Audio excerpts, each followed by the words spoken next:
ओम नमः शिवाय। हर हर महादेव। प्यारे भक्तों, आज सोमवार के दिन मैं आप सभी को सुनाने जा रही हूँ श्री शिव महापुराण की महात्म्य कथा। यह महात्म्य कथा 7 अध्यायों में बटा हुआ है। मैं आपको संपूर्ण महात्म्य कथा सुनाने जा रही हूँ। जो भी भक्त श्रद्धा और भक्ति के साथ सोमवार के दिन इन कथाओं को सुनता है, उस भक्त की हर मनोकामना को भोलेनाथ अवश्य पूर्ण करते हैं। प्यारे भक्तों, साथ में आज आमल की एकादशी भी है और आज के दिन श्री शिव महापुराण की कथा को सुनना बहुत ही पुण्य फल प्राप्त होता है। इसलिए आज तो इन कथाओं को अवश्य सुनेगा। भगवान भोलेनाथ, विष्णु भगवान आप सभी भक्तों की हर मनोकामना को अवश्य ही पूर्ण करेंगे। प्रेम से बोलिए हर हर महादेव। माता पार्वती की जय। इस महात्म्य में आप सभी सुनेंगे शौनक जी के साधन विषयक प्रश्न करने पर सूत जी का उन्हें श्री शिव महापुराण की महिमा सुनाना। शौनक जी बोले, हे महात्मा ज्ञानी सूत जी, संपूर्ण सिद्धांतों के ज्ञाता, हे प्रभु, मुझसे पुराणों की कथाओं के सार तत्व का विशेष रूप से वर्णन कीजिए। सदाचार, भागवत भक्ति और विवेक की वृद्धि कैसे होती है तथा साधु पुरुष किस प्रकार अपने काम, क्रोध आदि मानसिक विकारों का निवारण करते हैं। इस घोर कलयुग में जीव प्राय असुर स्वभाव के हो गए हैं। उसी जीव समुदाय को शुद्ध देवी संपत्ति से युक्त बनाने के लिए सर्वश्रेष्ठ उपाय क्या है? आप इस समय मुझे ऐसा कोई शाश्वत साधन बताइए जो कल्याणकारी वस्तुओं में भी सबसे उत्कृष्ट एवं परम मंगलकारी हो तथा पवित्र करने वाले उपायों में भी सर्वोत्तम पवित्र कारक उपाय हो। तात वह साधन ऐसा हो जिसके अनुष्ठान से शीघ्र ही अंत कारण की विशेष शुद्धि हो जाए तथा उससे निर्मल चित्त वाले पुरुषों को सदा के लिए शिव की प्राप्ति हो जाए। सूत जी बोले, मुनिश्रेष्ठ शौनक, आप धन्य हैं। आपके हृदय में पुराण कथा सुनने के प्रति विशेष प्रेम एवं लालसा है। इसलिए मैं शुद्ध बुद्धि से विचार कर परम उत्तम शास्त्र का वर्णन करता हूँ। वत्स, संपूर्ण शास्त्रों के सिद्धांत से संपन्न भक्ति आदि को बढ़ाने वाले, भगवान शिव को संतुष्ट करने वाले तथा कानों के लिए रसायन स्वरूप दिव्य पुराणों का श्रवण कीजिए। यह उत्तम शिव पुराण काल रूपी अर्प से प्राप्त होने वाले महान त्रास का विनाश करने वाला है। हे मुने, पूर्व काल में शिव जी ने इसे कहा था। गुरुदेव व्यास जी ने सनत कुमार मुनि का उपदेश पाकर कलयुग के प्राणियों के कल्याण के लिए बड़े आदर से संक्षेप में इस पुराण का प्रतिपादन किया है। हे मुने, विशेष रूप से कलयुग के प्राणियों की चित्त शुद्धि के लिए इस शिव पुराण के अतिरिक्त कोई अन्य साधन नहीं है। हे मुने, जिस बुद्धिमान मनुष्य के पूर्व जन्म के बड़े पुण्य होते हैं, उसी महाभाग्यशाली व्यक्ति की इस पुराणों में प्रीति होती है। यह शिव पुराण परम उत्तम शास्त्र है। इसे इस भूतल पर भगवान शिव का अडंगमयी स्वरूप समझना चाहिए और सब प्रकार से इसका सेवन करना चाहिए। इसके पठन और श्रवण से शिव भक्ति पाकर श्रेष्ठतम स्थिति में पहुंचा हुआ मनुष्य शीघ्र ही शिव पद को प्राप्त कर लेता है। इसलिए संपूर्ण यत्न करके मनुष्यों ने इस पुराणों के अध्ययन को अभीष्ट साधन माना है और इसका प्रेम पूर्वक श्रवण भी संपूर्ण वांछित फलों को देने वाला है। भगवान शिव के इस पुराणों को सुनने से मनुष्य सब पापों से मुक्त हो जाता है तथा बड़े बड़े उत्कृष्ट भोगों का उपभोग करके अंत में शिवलोक को प्राप्त कर लेता है। राजसूय और सैकड़ों अग्निष्टोम यज्ञों से जो पुण्य प्राप्त होता है वह भगवान शिव की कथा के सुनने मात्र से ही प्राप्त हो जाता है। हे मुने, जो लोग इस श्रेष्ठ शास्त्र शिव पुराण का श्रवण करते हैं उन्हें मनुष्य नहीं समझना चाहिए। वे रुद्र स्वरूप ही है, इसमें संदेह नहीं है। इस पुराण का श्रवण और कीर्तन करने के चरण कमल की धूलि को मुनिगण तीर्थ ही समझते हैं। जो प्राणी परम पद को प्राप्त करना चाहते हैं उन्हें सदा भक्ति पूर्वक इस निर्मल शिव पुराण का श्रवण करना चाहिए। हे मुनि श्रेष्ठ, यदि मनुष्य सदा इसे सुनने में समर्थ न हो तो उसे प्रतिदिन स्थिर चित्त से एक मुहूर्त भी इसको सुनना चाहिए। हे मुने, यदि मनुष्य प्रतिदिन सुनने में भी आसक्त हो तो उसे किसी पवित्र महीने में इस पुराण का श्रवण करना चाहिए। जो लोग एक मुहूर्त उसका आधा, उसका भी आधा अथवा क्षण मात्र भी इस पुराण का श्रवण करते हैं उनकी दुर्गति नहीं होती। हे मुनीश्वर, जो पुरुष इस शिव पुराण की कथा को सुनता है वह सुनने वाला पुरुष कर्म रूपी महावन को जलाकर संसार के पार हो जाता है। हे मुने, सभी दानों और सभी यज्ञों से जो पुण्य मिलता है वह फल भगवान शिव के इस पुराणों को सुनने से निश्चल हो जाता है। हे मुने, विशेषकर इस काली काल में तो शिव पुराण के श्रवण के अतिरिक्त मनुष्य के लिए मुक्तिदायक कोई अन्य श्रेष्ठ साधन नहीं है। शिव पुराण का श्रवण और भगवान शंकर के नाम संकीर्तन दोनों ही मनुष्य को कल वृक्ष के समान सम्यक फल देने वाले हैं, इसमें संदेह नहीं है।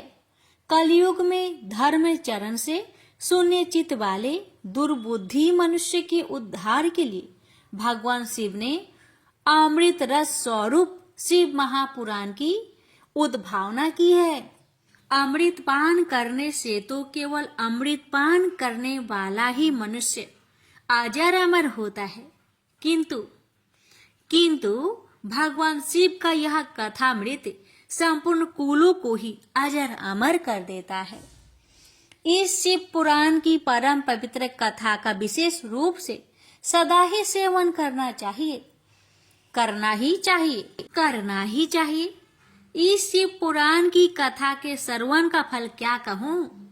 इसके श्रवण मात्र से ही भगवान सदाशिव उस प्राणी के हृदय में विराजमान हो जाते हैं।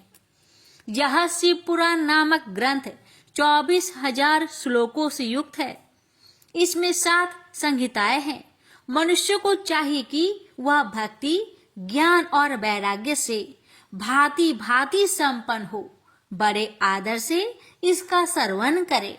पहली विशेश्वर संहिता, दूसरी रुद्र संहिता, तीसरी शतरुद्र संहिता, चौथी कोटि रुद्र संहिता और 5वीं उमा संहिता कही गई है।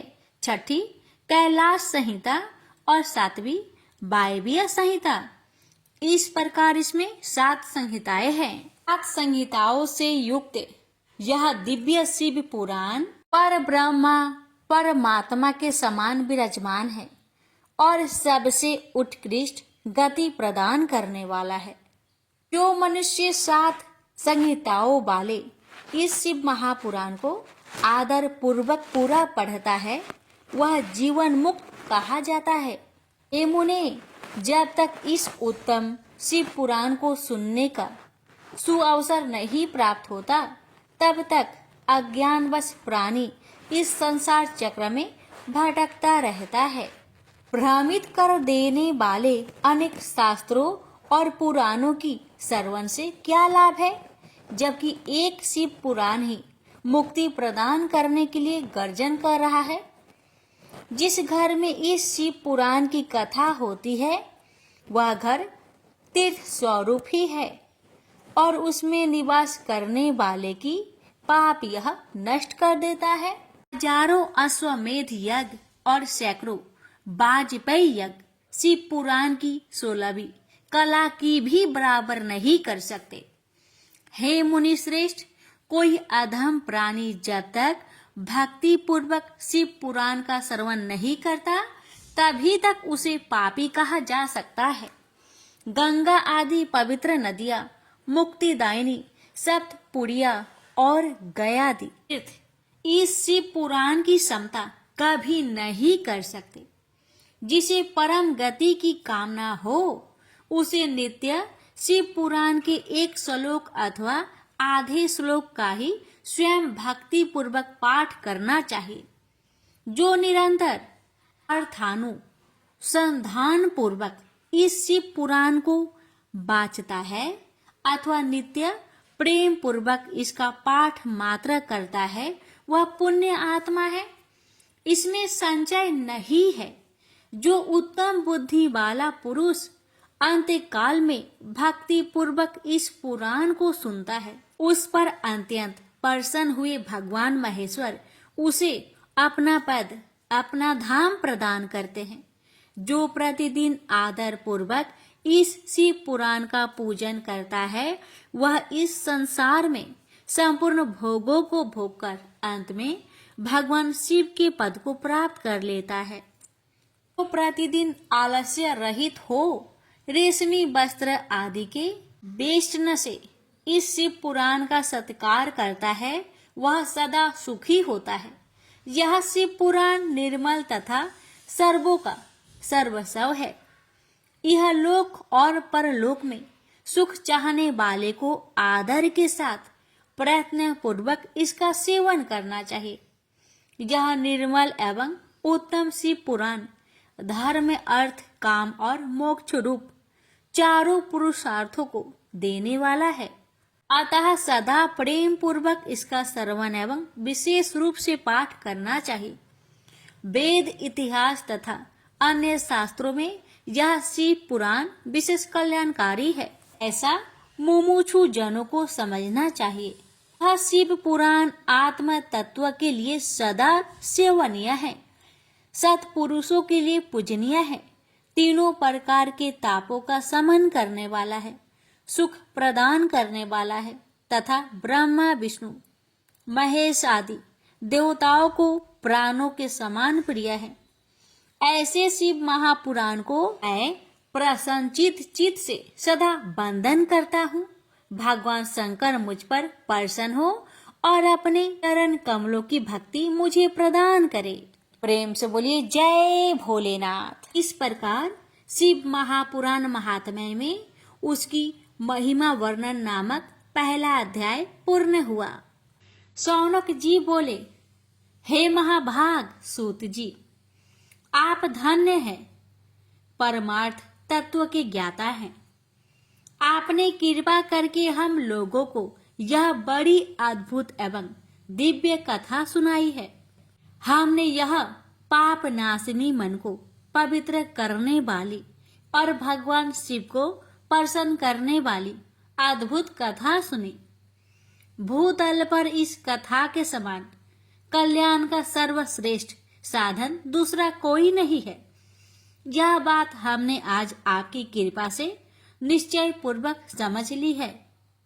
हे सूत जी, कलयुग में इस कथा के द्वारा कौन कौन से पापी शुद्ध होते हैं, उन्हें कृपा पूर्वक बताइए और इस जगत को कृतार्थ कीजिए।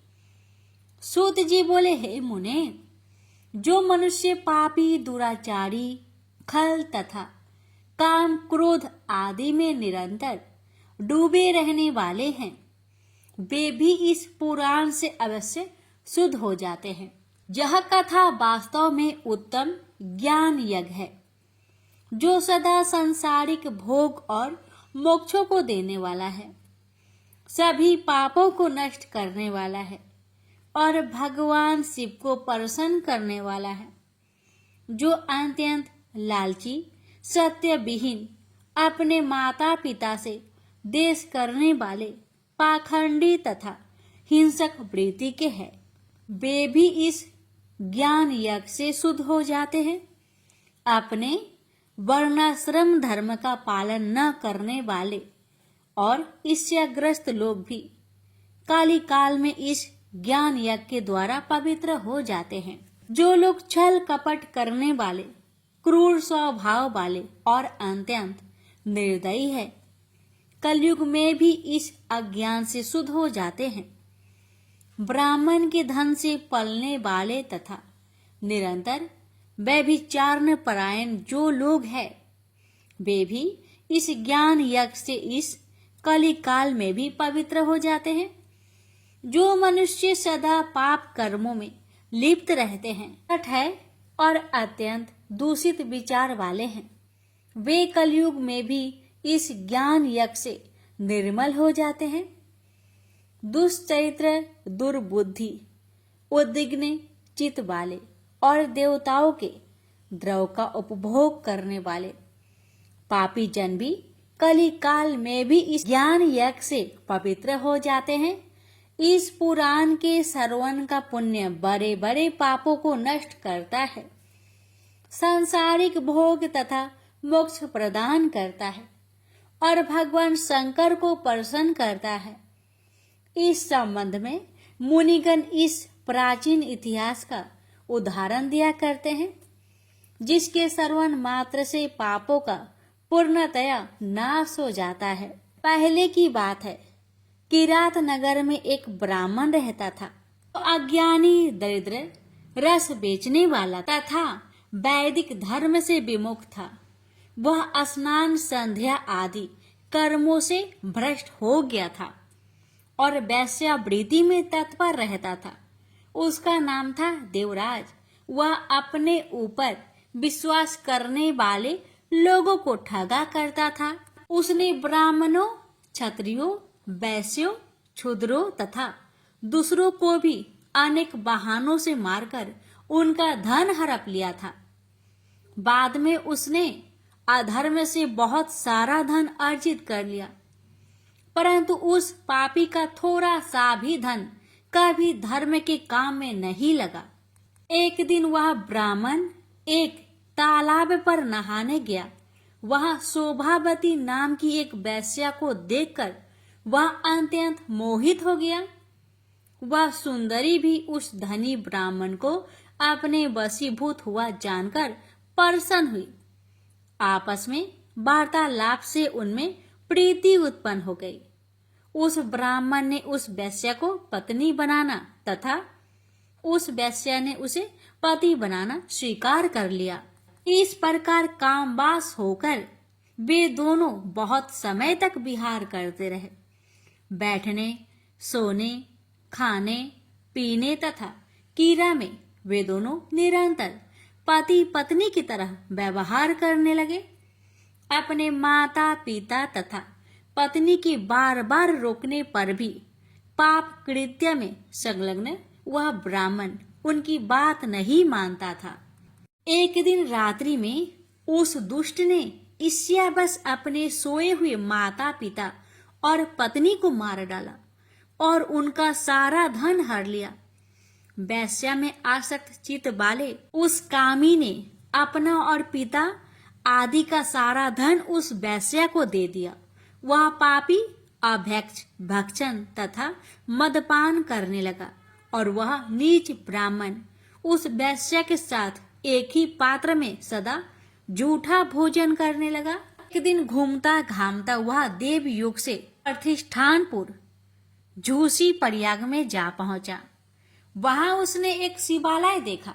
वहां बहुत से साधु महात्मा एकत्र हुए थे। देवराज उस शिवालय में ठहर गया और वहां उस ब्राह्मण को ज्वर आ गया। उस ज्वर से उसको बड़ी पीड़ा होने लगी। वहां एक ब्राह्मण देवता शिव पुराण की कथा सुना रहे थे। ज्वर में पड़ा हुआ देवराज ब्राह्मण के मुखा रविंद्र से निकली हुई उस शिव कथा को निरंतर सुनता रहा। एक मास के बाद वह ज्वर से अत्यंत पीड़ित होकर चल बसा। यमराज के दूत आए और उसे पासों से बांधकर बलपूर्वक यमपुरी ले गए। इतने में ही शिवलोक से भगवान शिव के पार्षद गण आ गए। उनके गौर अंग कपूर के समान उज्जवल थे, हाथ त्रिशूल से सुशोभित हो रहे थे। उनके संपूर्ण अंग भस्म से उद्भासित थे और रुद्राक्ष की मालाएं उनके शरीर की शोभा बढ़ा रही थी। वे सब के सब क्रोध करते हुए यमपुरी में गए और यमराज के दूतों को मार पीट कर बारंबार धमकाकर उन्होंने देवराज को उनके चंगुल से छुड़ा लिया और अत्यंत अद्भुत विमान पर बैठाकर जब वे शिवदूत कैलाश को जाने को उद्यत हुए, उस समय यमपुरी में बड़ा भारी कोलाहल मच गया। उस कोलाहल को सुनकर धर्मराज अपने भवन से बाहर आए। साक्षात दूसरे रुद्र के समान प्रतीत होने वाले उन चारों दूतों को देखकर धर्मयज्ञ धर्मराज ने उनका विधि पूर्वक पूजन किया। यम ने ज्ञान दृष्टि से देखकर सारा वृत्तांत जान लिया। उन्होंने भय के कारण भगवान शिव के उन महात्मा दूतों से कोई बात नहीं पूछी। यमराज से पूजित तथा प्रार्थित होकर वे शिवदूत कैलाश को चले गए और उन्होंने उस ब्राह्मण को दया सागर सांब शिव को दे दिया। शिव पुराण की यह परम पवित्र कथा धन्य है, जिसके सुनने से पापी जन भी मुक्ति के योग बन जाते हैं। भगवान सदाशिव के परम धाम को वेदयज्ञ सभी लोकों में सर्वश्रेष्ठ बताते हैं। ब्राह्मण, क्षत्रिय, वैश्य, शूद्र तथा अन्य प्राणी, यहाँ तक कि जिस पापी ने धन के लोभ से अनेक लोगों की हत्या की तथा अपने माता पिता और पत्नी को भी मार डाला, वह वैश्यगामी शराबी ब्राह्मण देवराज भी इस कथा के प्रभाव से भगवान शिव के परम धाम को प्राप्त कर तत्क्षण मुक्त हो गया। प्रेम से बोलिए हर हर महादेव, माता पार्वती की जय। इस प्रकार शिव पुराण महात्म्य में देवराज मुक्ति वर्णन नाम दूसरा अध्याय संपूर्ण हुआ। शौनक जी बोले, हे महाभाग सूत जी, आप सर्वज्ञ हैं। हे महामते, आपके कृपा प्रसाद से मैं बारंबार कृतार्थ हुआ हूँ। इस इतिहास को सुनकर मेरा मन अत्यंत आनंद में निमग्न हो रहा है। अतः अब भगवान शिव में प्रेम बढ़ाने वाली शिव संबंधिनी दूसरी कथा को भी कहिए। अमृत पीने वालों को लोकों में कहीं मुक्ति प्राप्त नहीं होती, किंतु भगवान शंकर के कथा मृतक का पान तो प्रत्यक्ष ही मुक्ति देने वाला है। सदा शिव की जिस कथा के सुनने मात्र से मनुष्य शिव लोक प्राप्त कर लेता है, वह कथा धन्य है, धन्य है। और कथा का श्रवण करने वाले भी, आप भी धन्य है, धन्य है। सूत जी बोले, हे शौनक, सुनिए, मैं आपके सामने गोपनीय कथा वस्तु का भी वर्णन करूंगा, क्योंकि आप शिव भक्तों में अग्रगण्य तथा वेद वेताओं में श्रेष्ठ हैं। समुद्र के निकटवर्ती प्रदेश में एक बास्कल नामक ग्राम है, जहां वैदिक धर्म से विमुख महापापी द्विज निवास करते हैं। वे सब के सब बड़े दुष्ट हैं। उनका मन दूषित विषय भोगों में ही लगा रहता है। वे न तो देवताओं पर विश्वास करते हैं, न भाग्य पर। वे सभी कुटिल वृत्ति वाले हैं। किसानी करते और भांति भांति के घातक अस्त्र शस्त्र रखते हैं। वे पर स्त्री गमन करने वाले और खल है। ज्ञान, वैराग्य तथा सद्धर्म को बिल्कुल नहीं जानते हैं। वे सभी पशु बुद्धि वाले हैं और सदा दूषित बातों को सुनने में संलग्न रहते हैं। यहाँ के द्विज ऐसे हो, वहाँ के अन्य वर्णों के विषय में क्या कहा जाए। अन्य वर्णों के लोग भी उन्हीं की भांति कुत्सित विचार रखने वाले, स्वधर्म विमुख एवं खल है। वे सदा कुकर्म में लगे रहते और नित्य विषय भोगों में ही डूबे रहते हैं।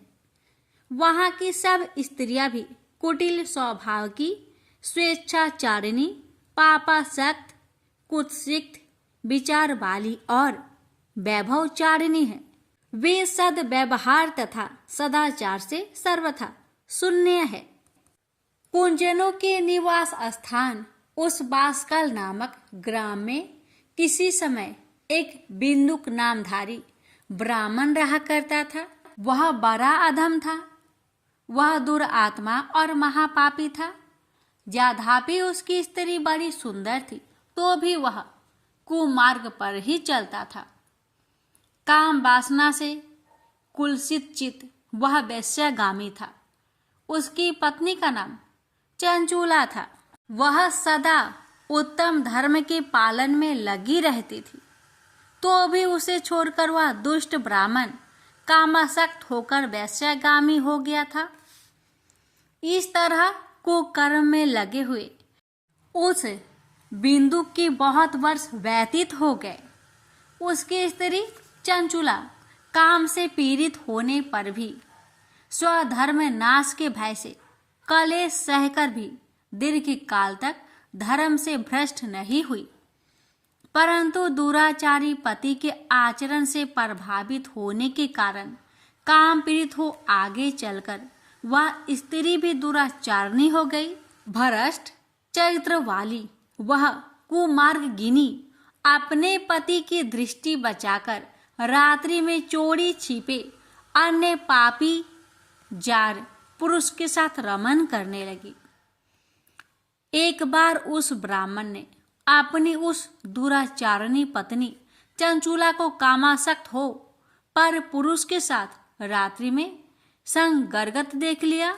उस दुष्ट तथा दुराचार में आसक्त मन वाली पत्नी को रात में पर पुरुष के साथ व्यभिचारत देखकर वह क्रोध पूर्वक वेग से दौड़ा।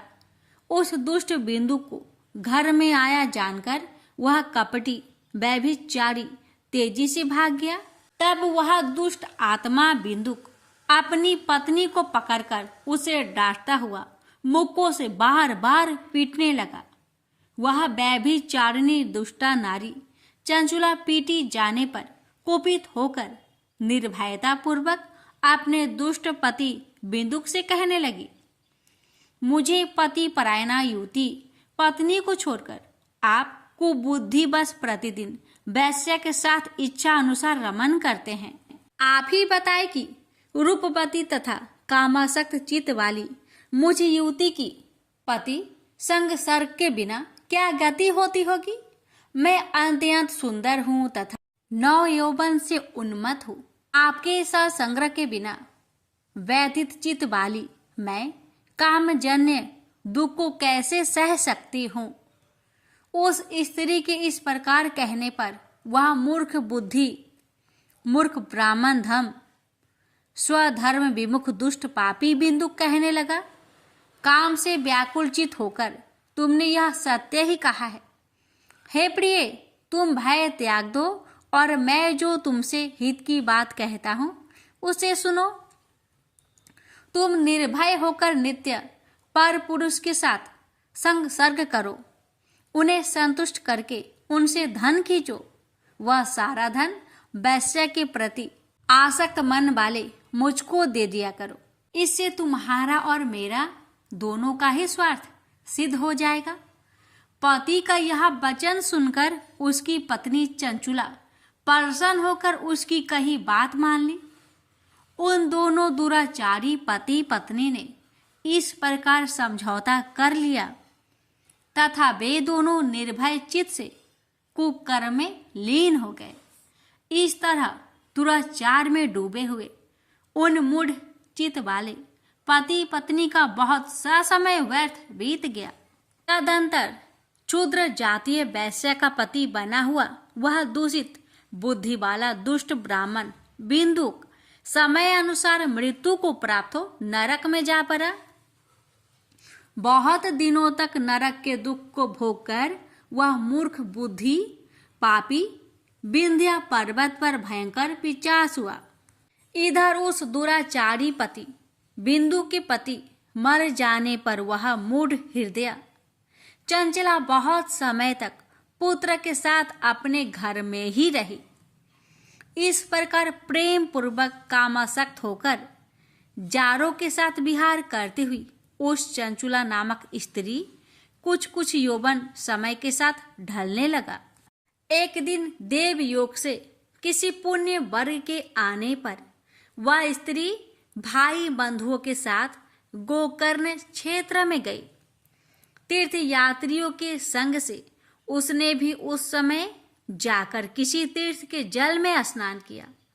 फिर वह साधारणतया मेला देखने की दृष्टि से बंधुजनों के साथ यत्र तत्र घूमने लगी।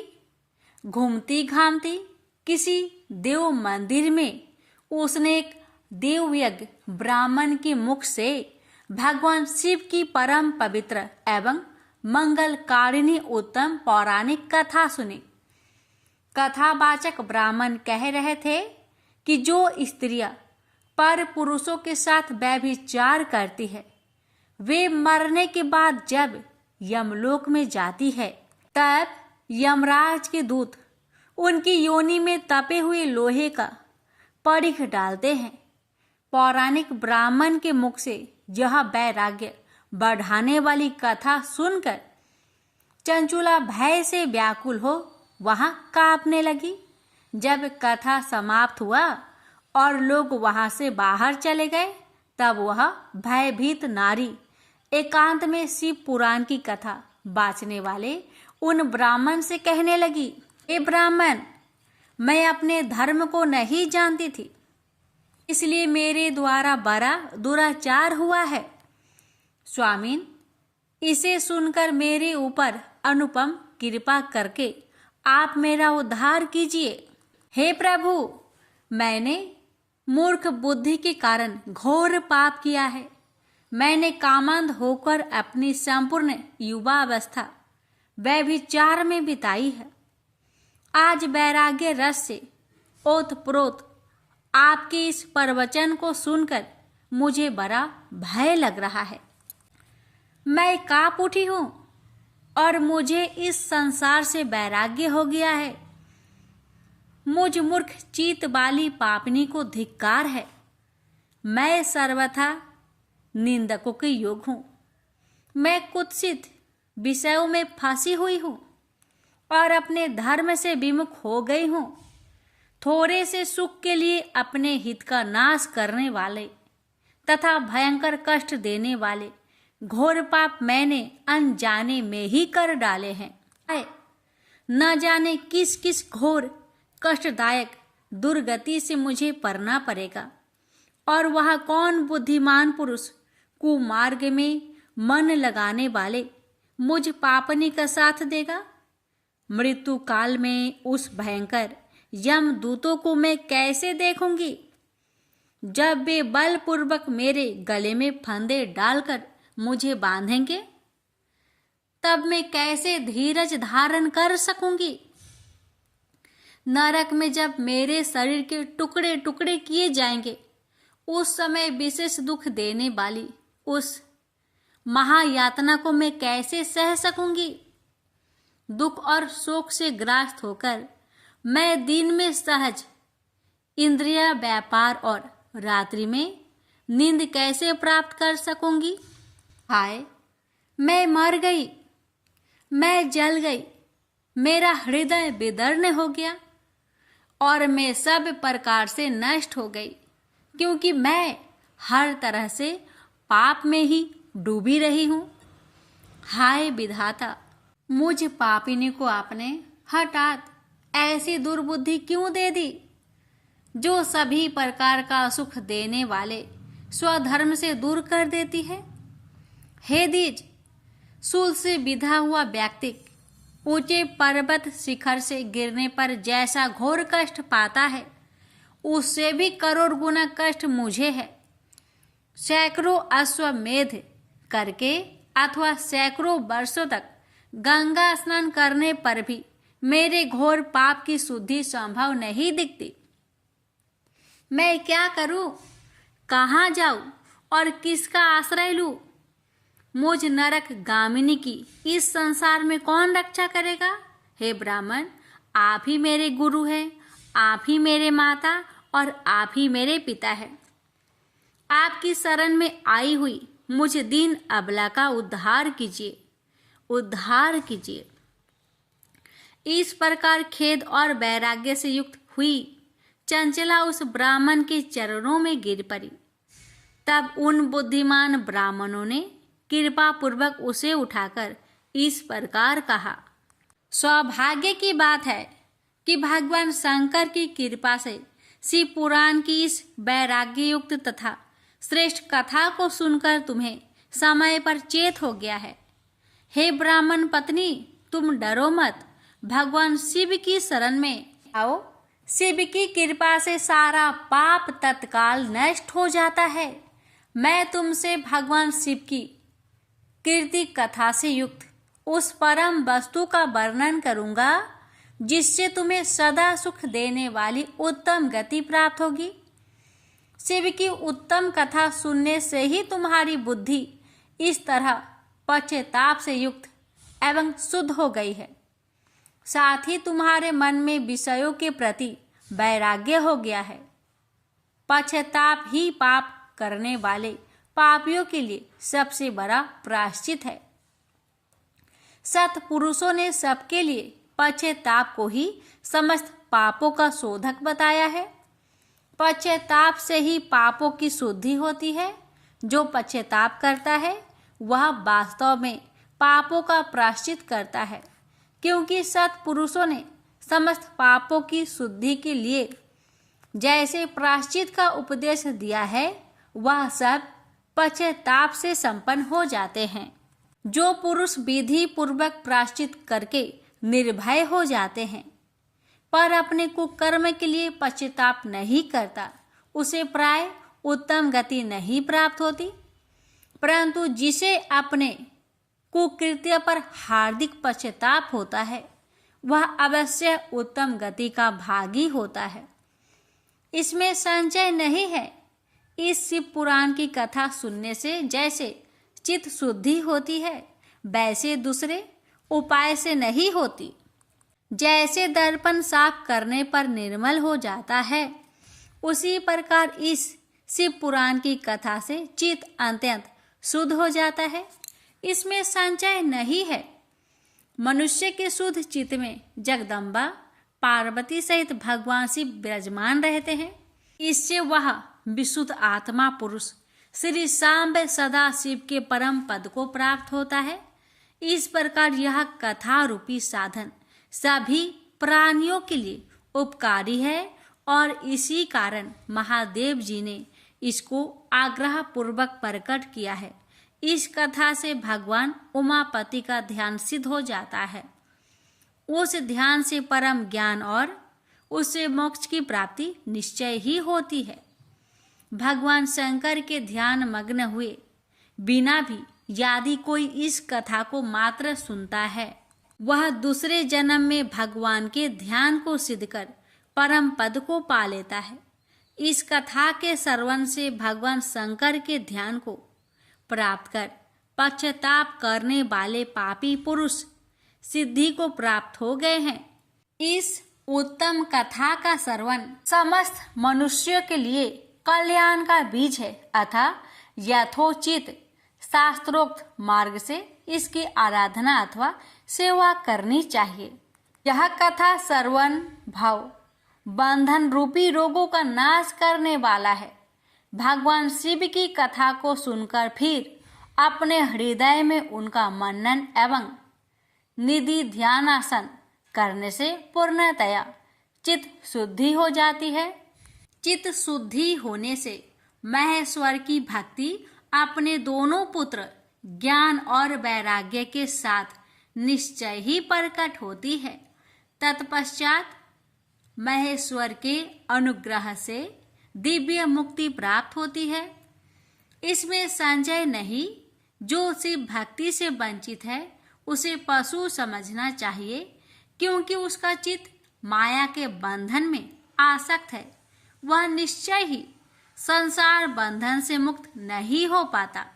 हे ब्राह्मण पत्नी, इसलिए तुम विषयों से मन को हटा लो और भक्ति भाव से भगवान शंकर की इस परम पावन कथा को सुनो। परमात्मा शंकर की इस कथा को सुनने से तुम्हारे चित्त की शुद्धि होगी और उसमें तुम्हें मोक्ष की प्राप्ति हो जाएगी। निर्मल चित्त से भगवान शिव के चरण रविंदु का चिंतन करने वाले की एक ही जन्म में मुक्ति हो जाती है। यह मैं तुमसे सत्य कहता हूँ। इतना कहकर वे श्रेष्ठ शिव भक्त ब्राह्मण मौन हो गए। उनका हृदय करुणा से आर्द्र हो गया था। वे शुद्ध चित्त महात्मा भगवान शिव के ध्यान में मग्न हो गए। तदंतर बिंदु की पत्नी चंचुला मन ही मन प्रसन्न हो उठी।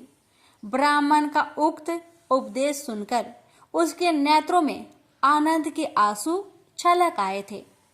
वह ब्राह्मण पत्नी चंचुला हर्षित हृदय से उन श्रेष्ठ ब्राह्मण के चरणों में गिर पड़ी और हाथ जोड़कर बोली, मैं कृतार्थ हो गई। तत्पश्चात उठकर वैराग्य युक्त तथा उत्तम बुद्धि वाली वह स्त्री जो अपने पापों के कारण आतंकित थी, उन महान शिव भक्त ब्राह्मण से हाथ जोड़कर गदगद वाणी में कहने लगी, हे ब्राह्मण, शिव भक्तों में श्रेष्ठ, हे स्वामीन, आप धन्य हैं, परमार्थदर्शी हैं और सदा परोपकार करने में लगे रहते हैं। इसलिए आप श्रेष्ठ साधु पुरुष में प्रशंसा की योग है। हे साधो, मैं नरक के समुद्र में गिर रही हूँ, आप मेरा उद्धार कीजिए, उद्धार कीजिए। पौराणिक अर्थ तत्व से संपन्न जिस सुंदर सी पुराण की कथा को सुनकर मेरे मन में संपूर्ण विषय से वैराग्य उत्पन्न हो गया, उसी इस शिव पुराण को सुनने के लिए इस समय मेरे मन में बड़ी श्रद्धा हो रही है। ऐसा कहकर हाथ जोड़कर उनका अनुग्रह पाकर चंचुला उस शिव पुराण की कथा के सुनने की इच्छा मन में लिए उन ब्राह्मण देवता की सेवा में तत्पर हो वहां रहने लगी। तदंतर शिव भक्तों में श्रेष्ठ और शुद्ध बुद्धि वाले उन ब्राह्मण देवता ने उसी स्थान पर उस स्त्री को शिव पुराण की उत्तम कथा सुनाई। इस प्रकार उस गोकर्ण नामक महाक्षेत्र में उन्हीं श्रेष्ठ ब्राह्मण से उसने शिव पुराण की वह परम उत्तम कथा सुनी, जो भक्ति, ज्ञान और वैराग्य को बढ़ाने वाली तथा मुक्ति देने वाली है। उस परम उत्तम कथा को सुनकर वह ब्राह्मण पत्नी अत्यंत कृतार्थ हो गई। जब सद्गुरु की कृपा से उसका चित्त शीघ्र ही शुद्ध हो गया, भगवान शिव के अनुग्रह से उसके हृदय में शिव के स्वगुण रूप का चिंतन होने लगा। इस प्रकार सद्गुरु का आश्रय लेकर उसने भगवान शिव में लगी रहने वाली उत्तम बुद्धि पाकर शिव के सच्चिदानंदमय स्वरूप का बारंबार चिंतन आरंभ किया। वह प्रतिदिन तीर्थ के जल में स्नान करके जटा और वल्कल धारण करने लगी तथा समूची देह में भस्म लगाकर रुद्राक्ष के आभूषण धारण करने लगी। वह भगवान शिव के नाम जप में लगी रहती थी। संयमती वाणी और अल्पाहार करते हुए गुरु के बताए मार्ग से वह शिव जी को प्रसन्न करने लगी। इस प्रकार शंभु का उत्तम ध्यान करते हुए उस चंचुला का बहुत सा समय बीत गया। तत्पश्चात समय के पूर्ण होने पर भक्ति, ज्ञान और वैराग्य से युक्त हुई चंचुला ने अपने शरीर को बिना किसी कष्ट के त्याग दिया। इतने में ही त्रिपुर शत्रु भगवान शिव का भेजा हुआ एक दिव्य विमान दूत गति से वहां आ पहुंचा, जो उनके अपने गणों से संयुक्त और भांति भांति की शोभा साधनों से संपन्न था। चंचूला उस विमान पर आरूढ़ हुई और भगवान शिव के श्रेष्ठ पार्षदों ने उसे तत्काल शिवपुरी में पहुंचा दिया। उसके सारा मल धुल गए थे। वह दिव्य रूप धारिणी दिव्यांगना हो गई थी। उसके दिव्य अवयव उसकी शोभा बढ़ाते थे। मस्तक पर अर्ध चंद्र का मुकुट धारण किए वह गौरांगी देवी शोभाशाली दिव्य आभूषणों से विभूषित थी। वहां पहुंचकर उसने त्रिनेत्रधारी महादेव जी को देखा। ब्रह्मा विष्णु आदि देवता उन सनातन शिव की सेवा कर रहे थे। गणेश, भृंगी, नंदीश, वीर भद्रेश्वर आदि गण उत्तम भक्ति के साथ उनकी उपासना कर रहे थे। उनकी अंग कांति करोड़ों सूर्य के समान प्रकाशित हो रही थी। कंठ में नील चिन्ह शोभा पाता था। उनके 5 मुख थे और प्रत्येक मुख में 3-3 नेत्र थे। मस्तक पर अर्ध चंद्राकर मुकुट शोभा देता था। उन्होंने अपने बाम अंग में गौरी देवी को बैठा रखा था, जो विद्युत पुंज के समान प्रकाशित थी। गौरीपति महादेव जी की कांति कपूर के समान गौर थी। उन्होंने सभी अलंकार धारण कर रखे थे। उनका सारा शरीर श्वेत भस्म से भासित था। शरीर पर श्वेत वस्त्र शोभा पा रहे थे। वे अत्यंत उज्जवल वर्ण के थे। इस प्रकार परम उज्जवल भगवान शंकर का दर्शन करके वह ब्राह्मण पत्नी चंचूला बहुत प्रसन्न हुई। अत्यंत प्रीति युक्त होकर उसने बड़ी उतावली के साथ भगवान को बारंबार प्रणाम किया। फिर हाथ जोड़कर वह बड़े प्रेम, आनंद और संतोष युक्त हो विनीत भाव से खड़ी हो गई। उसके नेत्र से आनंद अश्रुओं की अविरल धारा बहने लगी तथा संपूर्ण शरीर में रोमांच हो गया। उस समय भगवती पार्वती और भगवान शंकर ने उसे बड़ी करुणा के साथ अपने पास बुलाया और सौम्य दृष्टि से उसकी ओर देखा। पार्वती ने तो दिव्य रूप धारिणी बिंदुक प्रिया चंचूला को प्रेम पूर्वक अपने सखी बना लिया। वह उस परमानंदन घन ज्योति स्वरूप सनातन धाम में अविरल निवास पाकर दिव्य सौख्य से संपन्न हो अक्षय सुख का अनुभव करने लगी। जनक जी बोले, हे महाभाग सूत जी, आप धन्य हैं। आपकी बुद्धि भगवान शिव में लगी हुई है। आपने कृपा पूर्वक यह शिव भक्ति को बढ़ाने वाली अद्भुत कथा हमें सुनाई है। हे महामते, सदगति प्राप्त करने के बाद वहां जाकर चंचूला क्या किया और उसके पति का क्या हुआ, यह सब वृत्तांत विस्तार से हमें बतलाइए। सूत जी बोले, हे शौनक, एक दिन परम आनंद में निमग्न हुई चंचूला ने उमा देवी के पास जाकर प्रणाम किया और दोनों हाथ जोड़कर वह उनकी स्तुति करने लगी। चंचूला बोली, हे गिरिजा नंदिनी, हे स्कंद माता, मनुष्यों ने सदा आपकी सेवा की है। समस्त सुखों को देने वाली हे शंभु प्रिय, हे ब्रह्म स्वरूपिणी, आप विष्णु और ब्रह्मा आदि देवताओं द्वारा सेव्य है। आप ही सगुना और निर्गुणा भी है तथा आप ही सूक्ष्म सच्चिदानंद स्वरूपिणी आद्य प्रकृति है।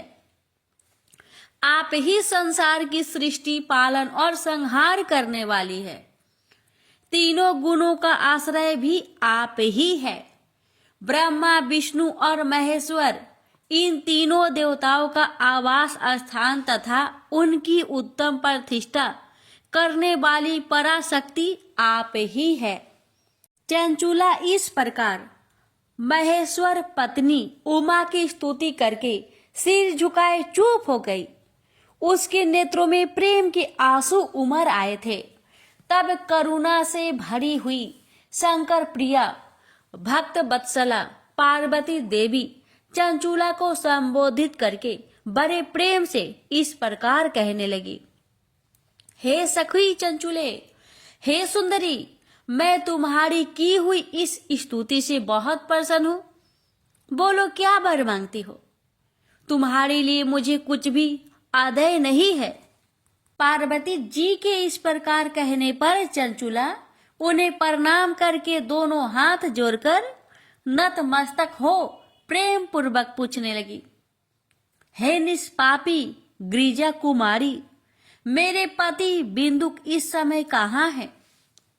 उसकी कैसी गति हुई है यह मैं नहीं जानती। कल्याणमयी दिन वत्सले, मैं आपके उन पति देव से जिस प्रकार संयुक्त हो सकूं, कृपा करके वैसा ही उपाय कीजिए। हे महेश्वरी, हे महादेवी, मेरे पति एक क्षुद्र जातीय वैश्या के प्रति आसक्त थे और पापों में ही डूबे रहते थे। उनकी मृत्यु मुझसे पहले ही हो गई थी। वे न जाने किस गति को प्राप्त हुए हैं। चंचूला के यह वचन सुनकर नीति वत्सला हिमालय पुत्री देवी पार्वती ने अत्यंत प्रेम पूर्वक उत्तर दिया। तुम्हारा बिंदुक नाम वाला पति बड़ा पापी था। उसका अंतःकरण बड़ा ही दूषित था। वैश्या का उपभोग करने वाला वह महामूर्ख मरने के बाद नरक में पड़ा है।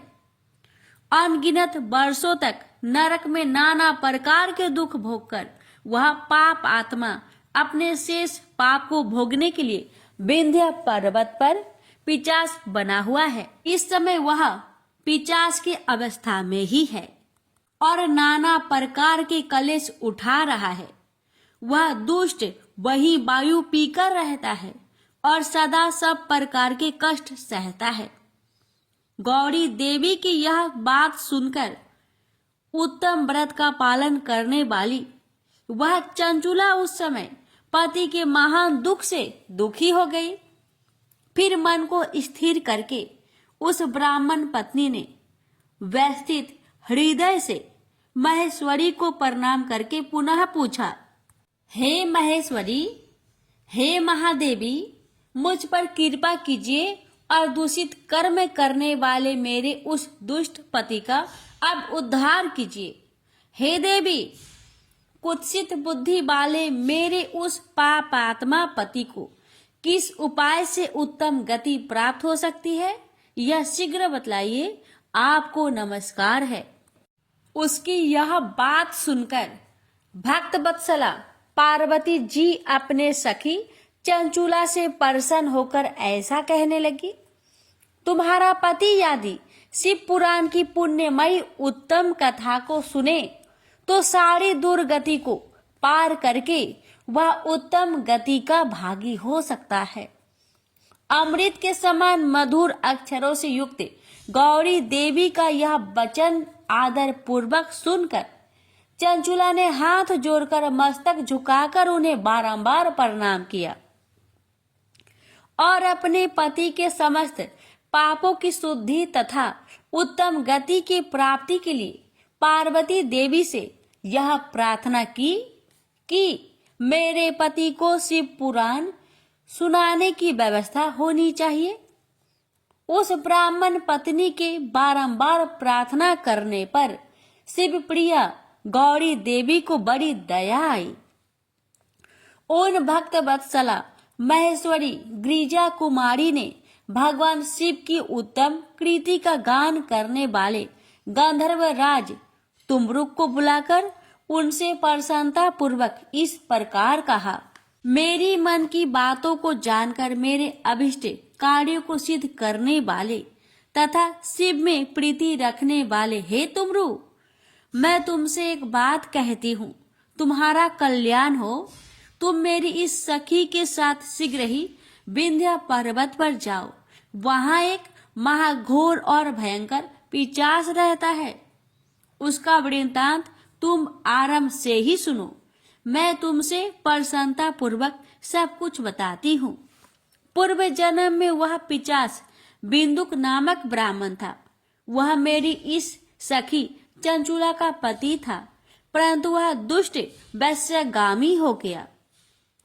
स्नान, संध्या आदि नित्य कर्म छोड़कर वह अपवित्र रहने लगा। क्रोध के कारण उसकी बुद्धि पर मूर्खता छा गई थी। वह कर्तव्य का विवेक नहीं कर पाता था। अभक्षय भक्षण, सज्जनों से देश और दूषित वस्तुओं का दान लेना, यही उसका स्वाभाविक कर्म बन गया था। वह अस्त्र शस्त्र लेकर हिंसा करता, बाएं हाथ से खाता, दीनों को सताता और क्रूरता पूर्वक पराये घरों में आग लगा देता था। वह चांडालों से प्रेम करता और प्रतिदिन वेश्या के संपर्क में रहता था। वह बड़ा दुष्ट था। उस पापी ने अपनी पत्नी का परित्याग कर दिया था और वह दुष्टों के संग में निरत रहता था। उसने वेश्या के कुसंग से अपने सारे पुण्य को नष्ट कर लिए और धन के लोभ से अपनी पत्नी को निर्भय करके व्यभिचारिणी बना डाला। वह मृत्यु प्रयत्न दुराचार में ही फंसा रहा। फिर समय आने पर उसकी मृत्यु हो गई। वह पापियों के भोग स्थान घोर यमपुर में गया और वहां बहुत से नरकों को भोग कर वह दुष्ट आत्मा इस समय विंध्या पर्वत पर पिशाच बना हुआ है। वहीं पर वह दुष्ट पिशाच अपने पापों का फल भोग रहा है। तुम उसके आगे यत्न पूर्वक शिव पुराण की उस दिव्य कथा का प्रवचन करो, जो परम पुण्यमयी तथा समस्त पापों का नाश करने वाली है। उत्तम शिव पुराण की कथा के श्रवण से उसका हृदय शीघ्र ही समस्त पापों से शुद्ध हो जाएगा और वह प्रेत योनि का परित्याग कर देगा। दुर्गति से मुक्त होने पर उस बिंदुक नामक पिशाच को मेरी आज्ञा से विमान पर बैठाकर तुम भगवान शिव के समीप ले आओ। महेश्वरी उमा के इस प्रकार आदेश देने पर गंधर्वराज तुमरु मन ही मन बड़े प्रसन्न हुए और उन्होंने अपने भाग्य की सराहना की। तत्पश्चात उस पिशाच की सती सावधी पत्नी चंचुला के साथ विमान पर बैठकर नारद के प्रिय मित्र तुमरु वेग पूर्वक विंध्याचल पर्वत पर गए, जहां वह पिशाच रहता था। वहां उन्होंने उस पिशाच को देखा। उसका शरीर विशाल था और उसकी ठोड़ी बहुत बड़ी थी। वह कभी हंसता, कभी रोता और कभी उछलता था। उसकी आकृति बड़ी विकराल थी। भगवान शिव की उत्तम कृति का गान करने वाले महाबली तुमरु ने उस अत्यंत भयंकर पिशाच को बलपूर्वक पासों द्वारा बांध लिया। तदंतर तुमरु ने शिव पुराण की कथा बाचने का निश्चय करके महाउत्सव युक्त स्थान और मंडप आदि की रचना की। इतने में ही संपूर्ण लोकों में बड़ी वेग से यह प्रचार हो गया कि देवी पार्वती की आज्ञा से एक पिशाच का उद्धार करने के लिए शिव पुराण की उत्तम कथा सुनाने के लिए तुमरु विंध्य पर्वत पर गया है। तब तो उस कथा को सुनने के लोभ से बहुत से देवता और ऋषि भी शीघ्र ही वहां जा पहुंचे। आदर पूर्वक शिव पुराण सुनने के लिए आए हुए लोगों का उस पर्वत पर बड़ा अद्भुत और कल्याणकारी समाज जुट गया। तत्पश्चात तुमरु ने उस पिशाच को पासों से बांधकर आसन पर बैठाया और हाथों में बीना लेकर गौड़ीपति की कथा का गान आरंभ किया। महात्म्य सहित पहली अर्थात प्रथम संहिता से लेकर 7वीं संहिता तक शिव पुराण की कथा का उन्होंने स्पष्ट वर्णन किया। 7 संहिता वाले शिव पुराण का आदर पूर्वक श्रवण करके वे सभी श्रोता पूर्णतः कृतार्थ हो गए। उस परम पुण्यमयी शिव पुराण को सुनकर उस पिशाच ने अपने सारे पापों को धोकर उस पैशाचिक शरीर को त्याग दिया। शीघ्र ही उसका रूप दिव्य हो गया, अंग कांति गौर वर्ण की हो गई, शरीर पर श्वेत वस्त्र तथा सब प्रकार के रोषोचित आभूषण उसके अंगों को उद्भासित करने लगा। वह त्रिनेत्रधारी चंद्रशेखर रूप हो गया। इस प्रकार दिव्य देहधारी होकर श्रीमान बिंदुक अपनी भार्या चंचुला के साथ स्वयं भी पार्वती पति भगवान शिव के दिव्य चरित्र का गुणगान करने लगा। उसकी स्त्री को इस प्रकार दिव्य रूप से सुशोभित देखकर वे सभी देवता और ऋषि बड़े विस्मित हुए। उनका चित्त परमानंद से परिपूर्ण हो गया।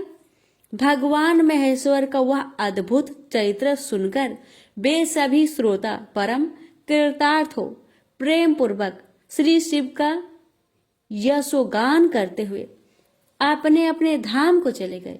दिव्य रूपधारी श्रीमान बिंदुक भी सुंदर विमान पर अपनी प्रियतमा के पास बैठकर सुखपूर्वक आकाश में स्थित हो परम शोभा पाने लगा। तदंतर महेश्वर के सुंदर एवं मनोहर गुणों का गान करता हुआ वह अपनी प्रियतमा तथा तुमरुक के साथ शीघ्र ही शिव धाम में जा पहुंचा।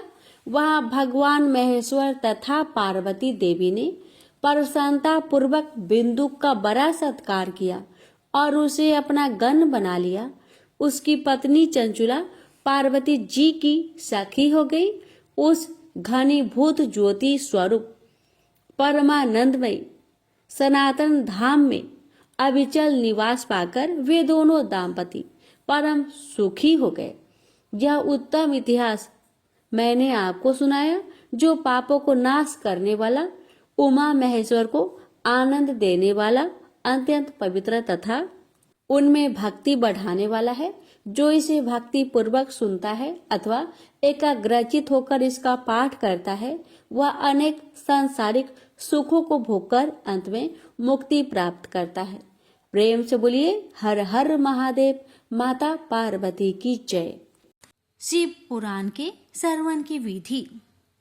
सौनक जी बोले, हे महाप्राग, हे व्यास शिष्य, हे सूत जी, आपको नमस्कार है। आप धन्य हैं और शिव भक्तों में श्रेष्ठ है। आपके महान गुण वर्णन करने योग्य है। अब आप कल्याणमयी शिव पुराण की श्रवण की विधि बतलाइए, जिससे सभी श्रोताओं को संपूर्ण उत्तम फल की प्राप्ति हो सके।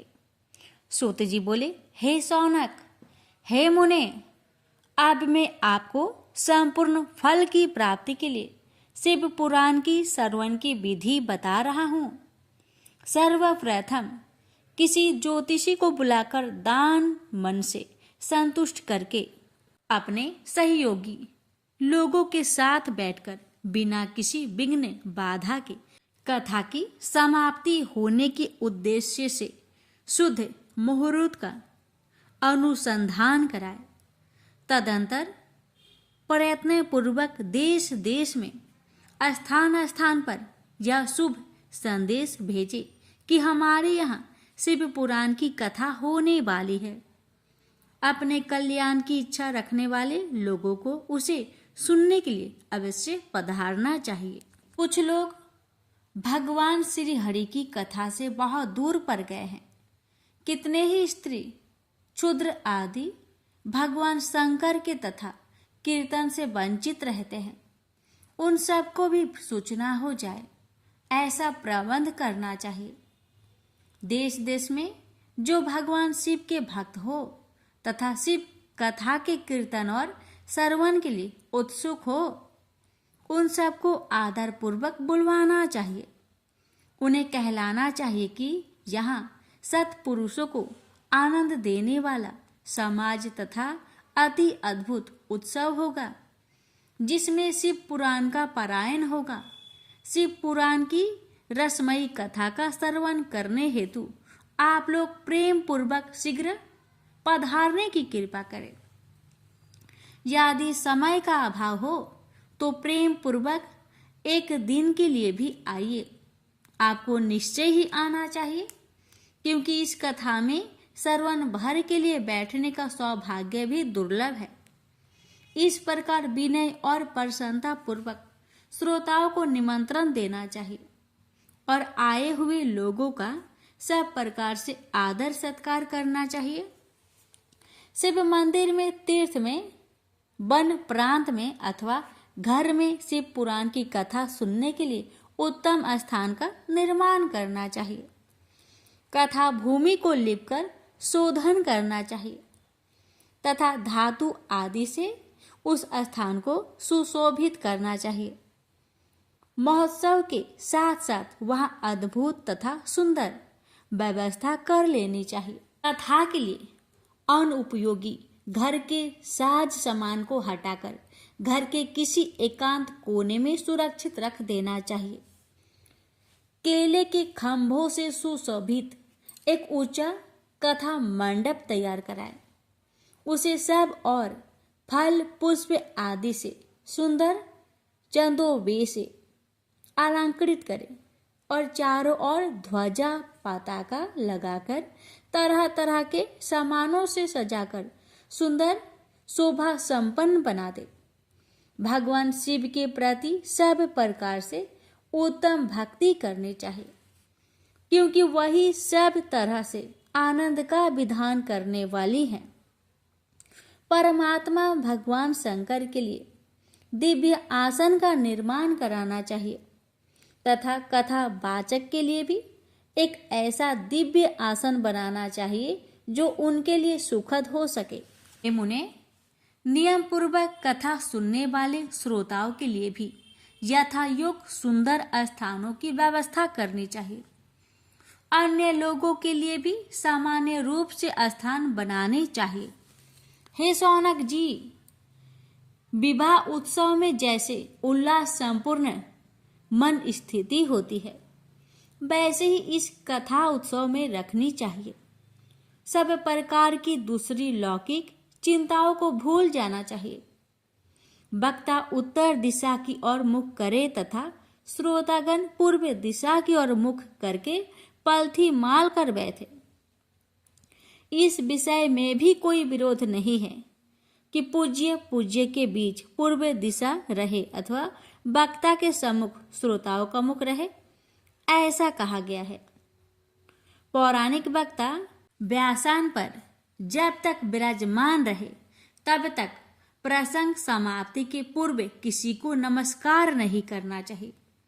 पुराण का विद्वान वक्ता चाहे बालक, युवा, वृद्ध, दरिद्र अथवा दुर्बल जैसा भी हो, पुण्य चाहने वालों के लिए सदा वंदनीय और पूज्य होता है। जिसके मुख से निकली हुई वाणी देहधारियों के लिए कामधेनु के समान अभिष्ट फल देने वाली होती है, उस पुराण वेता वक्ता के लिए प्रति तुच्छ बुद्धि कभी नहीं करनी चाहिए। संसार में जन्म तथा गुणों के कारण बहुत से गुरु होते हैं, परंतु उन सब में पुराणों का ज्ञाता विद्वान ही परम गुरु माना गया है। करोड़ों योनियों में जन्म ले लेकर दुख भोगते हुए प्राणियों को जो मुक्ति प्रदान करता है, उस पुराण वक्ता से बड़ा दूसरा कौन गुरु हो सकता है। पुराण वेता पवित्र, दक्ष, शांत, ईर्ष्या पर विजय पाने वाला, साधु और दयालु होना चाहिए। ऐसा प्रवचन कुशल विद्वान इस पुण्यमयी कथा को कहे। सूर्योदय से आरंभ करके 3:30 पहर तक उत्तम बुद्धि वाले विद्वान पुरुष को शिव पुराण की कथा सम्यक रीति से बाँचनी चाहिए।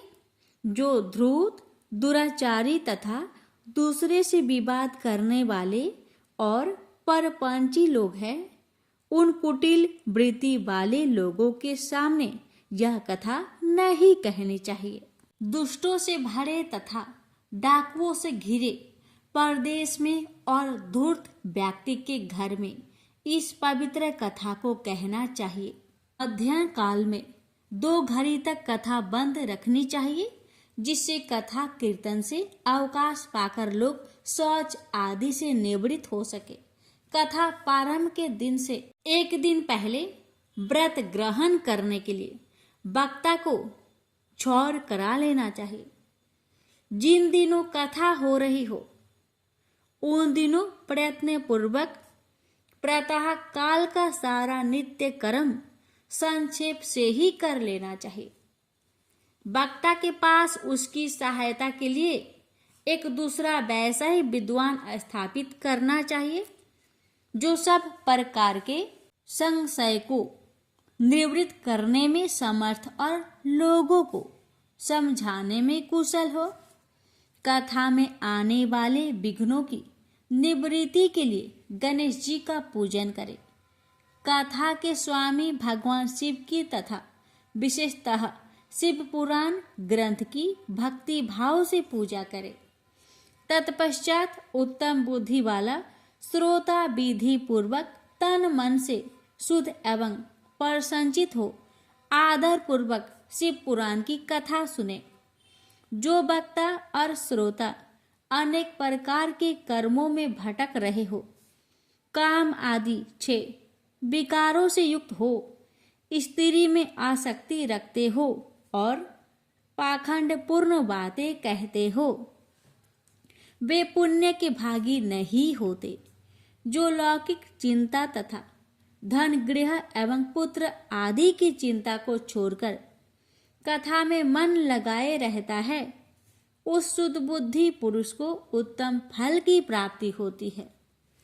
श्रद्धा और भक्ति से युक्त दूसरे कामों में मन नहीं लगाने वाले, मौन धारण करने वाले, पवित्र एवं उद्देश्य शून्य श्रोता ही पुण्य के भागी होते हैं। जो नराधम भक्ति रहित होकर इस पुण्यमयी कथा को सुनते हैं, उन्हें श्रवण का कोई फल नहीं होता और वे जन्म जन्मांतर में कलेश भोगते ही रहते हैं। यथाशक्ति उपचारों से इस पुराणों की पूजा किए बिना जो मूर्खजन इस कथा को सुनते हैं, वे अपवित्र और दरिद्र होते हैं। कथा कहे जाते समय बीच बीच में ही लोग उठकर अन्यत्र चले जाते हैं। जन्मांतर में उनकी स्त्री आदि संपत्तियां नष्ट हो जाती है। जो पुरुष सिर पर पगड़ी आदि धारण करके इस कथा का श्रवण करते हैं, उनके पापी और कुलंकी पुत्र उत्पन्न होते हैं। उन्हें नरक में यमदूत उनकी ही विष्ठा खिलाते हैं। जो लोग ऊंचे आसन पर बैठकर इस कथा का श्रवण करते हैं, वे समस्त नरकों को भोगकर काक योनि में जन्म लेते हैं।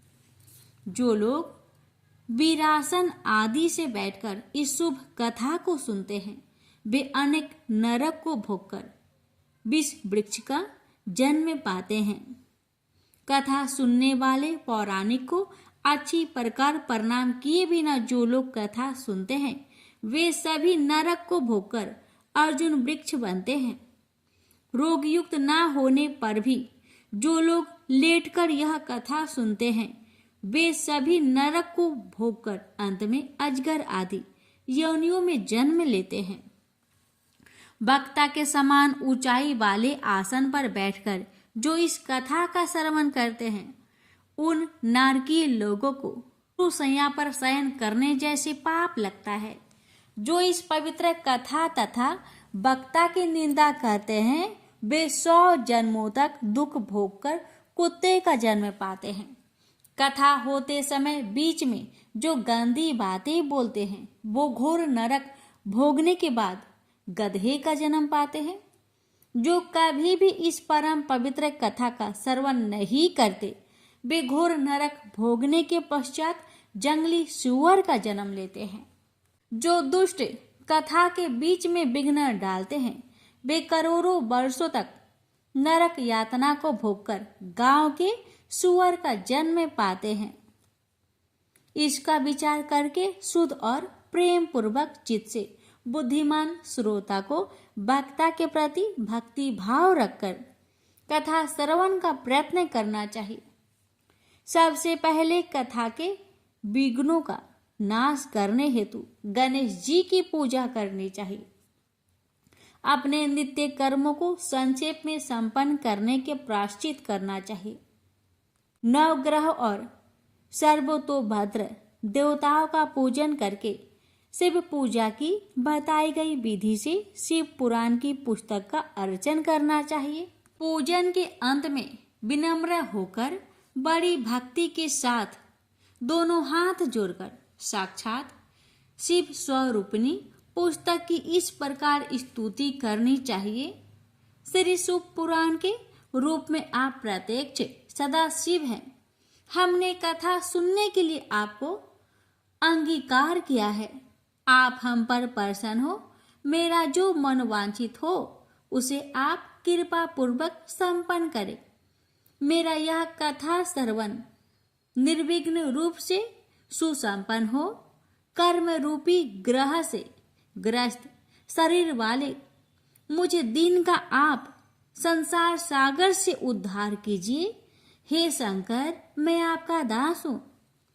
इस प्रकार साक्षात शिव स्वरूप इस शिव पुराण की दीनता पूर्वक स्तुति करके भक्ता की पूजा आरंभ करनी चाहिए।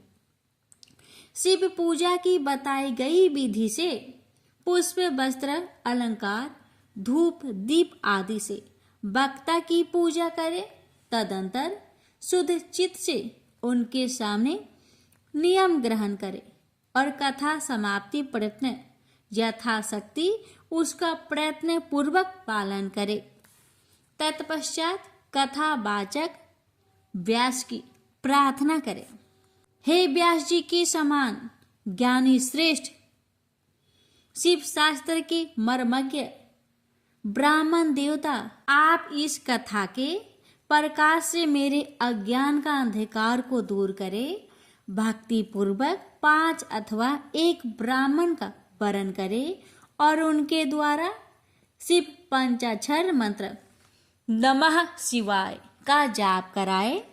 हे मुने, इस प्रकार मैंने भक्त श्रोताओं द्वारा भक्ति पूर्वक कथा श्रवण की उत्तम विधि आपको बता दी। अब आप और क्या सुनना चाहते हैं? श्री शिव महापुराण कथा अध्याय 6 यहीं पर समाप्त होता है। अब सुनिए शिव महापुराण की 7वां अध्याय। इस अध्याय में श्रवण करेंगे श्रोताओं की पालन करने योग्य नियमों का वर्णन। सौनक जी बोले, हे शिव भक्तों में श्रेष्ठ महाबुद्धिमान सूत जी, आप धन्य हैं जो कि आपने यह अद्भुत एवं कल्याणकारिणी कथा हमें सुनाई है।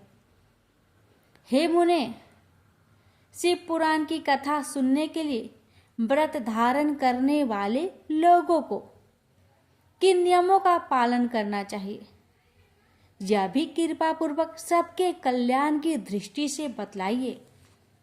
सूत जी बोले, हे सौनक, अब शिव पुराण सुनने का व्रत लेने वाले पुरुषों के लिए जो नियम है उन्हें भक्ति पूर्वक सुनिए। नियम पूर्वक इस श्रेष्ठ कथा को सुनने से बिना किसी विघ्न बाधा के उत्तम फल की प्राप्ति होती है। दीक्षा से रहित लोगों का कथा श्रवण में अधिकार नहीं है। अतः मुने, कथा सुनने की इच्छा वाले सब लोगों को पहले वक्ता से दीक्षा ग्रहण करनी चाहिए। कथा व्रती को ब्रह्मचार्य से रहना, भूमि पर सोना, पातल में खाना और प्रतिदिन कथा समाप्त होने पर ही अन्न ग्रहण करना चाहिए। जिसमें शक्ति हो वह पुराण की समाप्ति तक उपवास करके शुद्धता पूर्वक भक्ति भाव से उत्तम शिव पुराण को सुने। घृत अथवा दूध पीकर सुख पूर्वक कथा श्रवण करे अथवा फलहार करके अथवा एक ही समय भोजन करके इसे सुनना चाहिए। इस कथा का व्रत लेने वाले पुरुष को प्रतिदिन एक ही बार हविष्यान्न भोजन करना चाहिए। जिस प्रकार से कथा श्रवण का नियम सुखपूर्वक पालित हो सके वैसे ही करना चाहिए। कथा श्रवण में विघ्न उत्पन्न करने वाली उपवास की तुलना में तो मैं कथा श्रवण में शक्ति प्रदान करने वाले भोजन को ही अच्छा समझता हूँ। गरिष्ठ अन्न, दाल, जला अन्न, सेम, मसूर, भाव दूषित तथा बासी अन्न को खाकर कथा व्रती पुरुष कभी कथा को ना सुने। कथा व्रती को बैगन, तरबूज, चिचिड़ा, मूली, कोहरा, प्याज, नारियल का मूल तथा अन्य कंद मूल का त्याग करना चाहिए। जिसने कथा का व्रत ले रखा हो वह पुरुष प्याज, लहसुन, हिंग, गाजर, मादक वस्तु तथा आमिष कहीं जाने वाली वस्तुओं को त्याग दे। कथा का व्रत लेने वाला जो पुरुष है उसे काम, क्रोध आदि 6 विकारों, ब्राह्मणों की निंदा तथा पतिव्रता और साधु संतों की निंदा का त्याग कर देना चाहिए। कथा श्रवण का व्रत धारण करने वाला व्यक्ति रजवाला स्त्री को ना देखे, पतित मनुष्यों को कथा की बात ना सुनाए, ब्राह्मणों से देश रखने वालों और वेद बहिष्कृत मनुष्यों के साथ संभाषण ना करे। कथा व्रती पुरुष प्रतिदिन सत्य, शौच, दया, मौन, सरलता, विनय तथा मन की उदारता, इन सद्गुणों को सदा अपनाए रहे। श्रोता निष्काम हो या सकाम, वह नियम पूर्वक कथा सुने। सकाम पुरुष अपनी अभीष्ट कामना को प्राप्त करता है और निष्काम पुरुष मोक्ष को पा लेता है। दरिद्र, क्षय का रोगी, पापी, भाग्यहीन तथा संतान रहित पुरुष भी इस उत्तम कथा को सुने। काकबंध्या आदि जो 7 प्रकार की दुष्टा स्त्रियां है तथा जिस स्त्री का गर्भ गिर जाता हो, इन सभी को शिव पुराण की उत्तम कथा सुननी चाहिए। हे मुने, स्त्री हो या पुरुष, सबको यत्न पूर्वक विधि विधान से शिव पुराण की उत्तम कथा सुननी चाहिए। इस शिव पुराण के कथा पारायण के दिनों को अत्यंत उत्तम और करोड़ों यज्ञों के समान पवित्र मानना चाहिए। इस श्रेष्ठ दिनों में विधि पूर्वक जो थोड़ी सी भी वस्तु दान की जाती है उसका अक्षय फल मिलता है। इस प्रकार व्रत धारण करके इस परम श्रेष्ठ कथा का श्रवण करके आनंद पूर्वक श्रीमान पुरुष को इसका उद्यापन करना चाहिए। इसके उद्यापन की विधि शिव चतुर्दशी के उद्यापन के समान है।